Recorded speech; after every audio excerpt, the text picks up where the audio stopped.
आउनु बहिनी पुरा बोरिङ बेसी खाएर हिँड्नै नसक्ने भएछ हामीले मुखमा दिएको थियो खुट्टामा नखाउने भएछ आएन त ल मेरो तर्फबाट अब के छ भने चाहिँ नि सबभन्दा सर्वप्रथम पहिला चाहिँ हाम्रो के भयो भने आज हामीले के भन्छ हामीलाई आजको ब्युटिफुल दिन सुन्दर दिनको लागि हामी है हाम्रो मनबाट हृदयबाट हामी आज हाम्रो है भगवान्लाई यसरी हामी थ्याङ्क्स दिउँ है किनभने हामीलाई यस्तो ब्युटिफुल दिन दिनु पायो सायद पानी परेकोमा हामी यस्तो हाँस्ने पनि थिएन यस्तो सँगै भेट हुने पनि थिएन है र राम्रो सोच विचार भएको नानीहरूसँग है राम्रो अब आजको दिन यति राम्रो भयो त्यसको निम्ति हामी पहिला सर्वप्रथम चाहिँ हामी गडलाई थ्याङ्क यू भन्नुपर्छ है अन्त एकताल गएर तिमीहरू मनबाट तिमीहरूले पनि थ्याङ्क यू भन्नु हो अर्को कुरा चाहिँ अब तिमीहरूलाई नेक्स्टमा चाहिँ के छ भने जति यो अब थ्याङ्क यू म के होला दिन चाहन्छु भने चाहिँ यो जति मिठो मिठो बनाउने टिमलाई म थ्याङ्क यू दिनु चाहन्छु है जस्तै सुनाङ छ निशाहरू छ अन्त मेरो वाइफ कार्जे छ है र अरू 2-3 जना टिमहरू छ र म आफै पनि छु है अनि त्यसले गर्दाखेरि चाहिँ त्यसलाई म सबै त्यो टिमलाई थ्याङ्क यू दिन चाहन्छु किनभने यसो मिठो खानु पायो है र अर्को चाहिँ तपाईँको अरूहरूले नि यसरी मिठोहरू बनाएर ल्यायो के बनाएर ल्यायो ठिकै छ त्यसको निम्ति त्यो सबैलाई तिमीहरूलाई थ्याङ्क यू दिन चाहन्छु हो अर्को चाहिँ के भन्न चाहन्छु भने चाहिँ तिमीहरूलाई म के भन्न चाहन्छु भने चाहिँ मेरो तर्फबाट बेस्ट विशेष छ है अनि तिमीहरूलाई अब मैले जति 1 महिना तिमीहरूलाई पढाएँ है र मैले कति कुरा पढाउँदा गाली गरेँ होला तर मेरो इन्टेन्सन चाहिँ तिमीहरूसँग मेरो केही दुश्मनी छैन केही पनि छैन मेरो इन्टेन्सन यति छ म माया गर्छु तिमीहरूलाई त्यसो माया गर्दाखेरि अब तिमीहरूले अलिक त्यो आउट अफ ट्र्याक हुँदा अलिक मन दुख्दा गाली गरेको मात्रै हो बुझ्नुभयो अब मैले तिमीहरूसँग केही दुश्मनी छैन न भाइहरूसँग छ न बहिनीहरूसँग छ होइन मेरो यति नै छ म तिमीहरूलाई भोलिको दिनमा साइनिङ स्टार भएको देख्न चाहन्छु बिग्रेर हिँडेको देख्न चाहदिनँ है फ्युचरमा अगाडि बढेर अब तिमीहरू अब सेल्फ आफै कमाउने आफै गरी खाने है तिमीलाई त्यस्तो भएको म देख्न चाहन्छु हो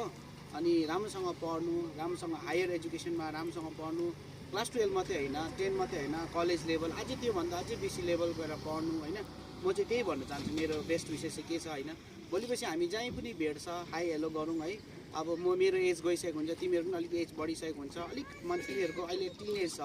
अलिक तिमीहरू अर्को लेभल आयो तिमीहरू अर्कै अलिक ट्र्याकमा जान्छौ अर्कै तिम्रो रेस्पोन्सिबिलिटी आउँछ सो हामीले टाइम दिनु पनि पाउँदैन यसो जहीँ भेट्दा पनि हाई हेलो गर्नु है सायद अब टाइम पायो भने यसो आउनु भेट्नु गफ गर्नु केही छैन 1 गिलास तातो पानी चिया पानी पनि खाएर जानु होइन सबभन्दा ठुलो नै त्यो हाम्रो होइन अन्त अर्को कुरा चाहिँ अब ओभर कन्फिडेन्ट भएर नबस्नु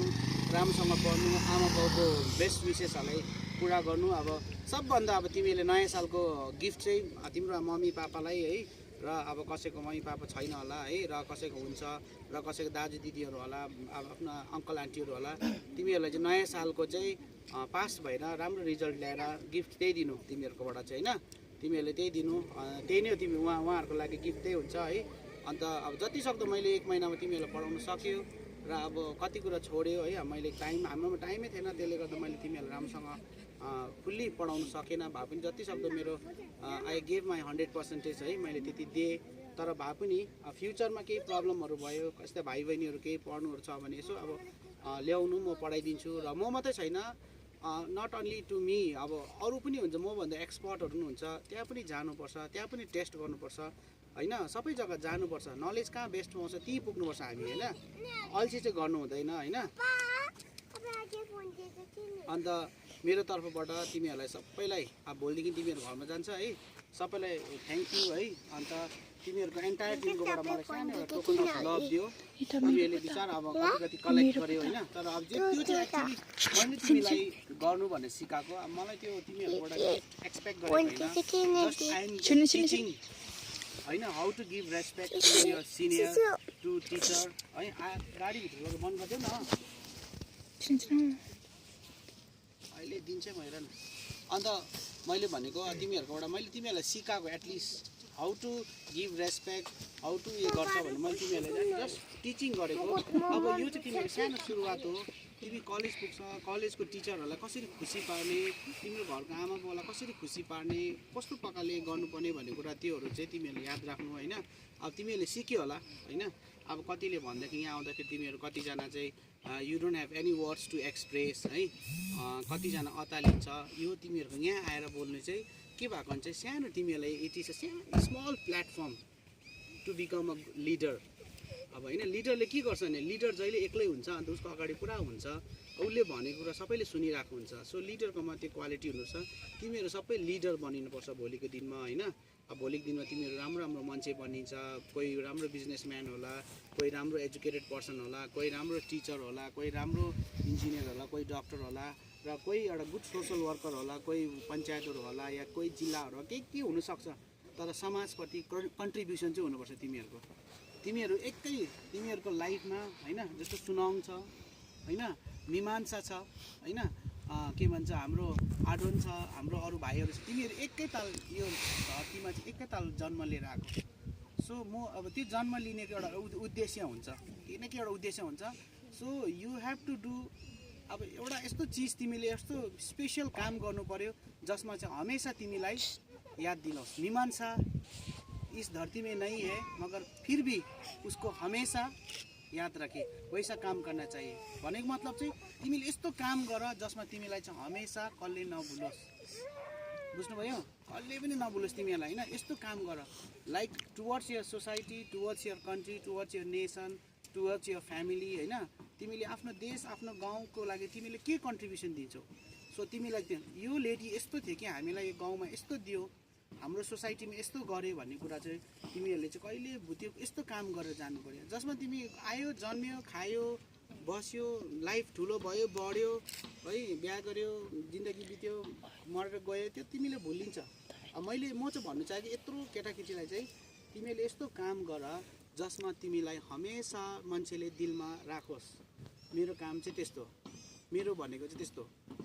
बुझ्नुभयो? त्यस्तो। अनि त्यसले गर्दाखेरि चाहिँ अब तिमीहरू पढेर गर्नु सक्छ त्यो कामहरू, एजुकेटेड भएर गर्नु सक्छ होइन। तिमीहरूकोमा जति नै एनर्जी होस् न, एउटा भाइकोमा यस्तो ताकत छ अरे होइन, तर त्यो ताकत भन्दा चाहिँ तपाईँको पेनमा ताकत हुन्छ, कलममा। सो कलममा हुन्छ, पढ, एजुकेटेड हो होइन, राम्रो कुराहरू लेख होइन। त्यसले गर्दाखेरि चाहिँ सबभन्दा ठुलो चाहिँ अब एजुकेटेड हुनुको लागि चाहिँ क्लास 10 पास गर्नु पऱ्यो। And this is big challenge for you हो, it is not a small challenge होइन। मैले अस्ति भनिहालेँ, बरु तिमीहरूलाई डक्टर गर्नु, इन्जिनियर गर्नु सजिलो होला होइन। आकाश, इन्जिनियर गर्नु सजिलो होला, क्लास 10 पास गर्नु साह्रो छ। इन्जिनियरमा के हुन्छ तिमीहरूलाई सिम्पल एउटा हेऱ्यो भने त्यो तपाईँको सेमेस्टर वाइज हुन्छ। हामी त यहाँ त we don't have any semester, हाम्रो त एकैचोटि डल्लै इक्जाम हुँदैछ। त्यसले गर्दाखेरि चाहिँ अब कतिजना बिचरा फ्यामिलीबाट अब स्कुलमा टिचर राम्रो हुँदैन, अन्त कति जग्गा के हुन्छ भने स्कुल राम्रो हुँदैन, टिचर छ भने टिचरले मेरो गाउँको भाइ बहिनी भनेर राम्रो पढाइदिँदैन, अनि त्यसले गर्दा उनीहरूलाई स्यालेरी माथि एक्सपेक्ट गरेको हुन्छ। कतिजना त्यस्तो हुन्छ, त्यसले गर्दा एक्सपिरियन्स नभएर राम्रो पढाइदिँदैन, बेसिक राम्रो हुँदैन तिमीहरूको होइन। तर अब त्यो कुरालाई भुलेर तिमीहरू अब अगाडि राम्रोसँग पढ्नु है, राम्रोसँग बढ्नु, मेरो तर्फबाट त्यति नै छ है। अन्त अब राम्रो पास त सबैजना हुन्छ होला है, हुन्छ पास हुन्छ है, मनमा राख्नु, पोजिटिभ थिङ्किङ गर्नु पऱ्यो। पास हुन्छु सर होइन। अब तपाईँले यति नसोच्नुहोस् कि अब हामी 100मा 90 चाहिँ हामी अब एक्सपेक्ट गर्नु नसक्नुहोस्, हामी पास हुनु सक्छौँ हामी होइन। We are trying to give our best, 100% दिन्छु, तर अब त्यसमा मार्क्स कति हो, पर्सेन्टेज कति हो हामी त्यो भन्नु सक्दैनौँ होइन। तर भए पनि पास चाहिँ हुन्छु सर, हामी त्यस्तो फेल हुने प्रति चाहिँ हामी बस्दिनँ, हामी त्यसो गर्नु निराश नगर्नु। अब फेल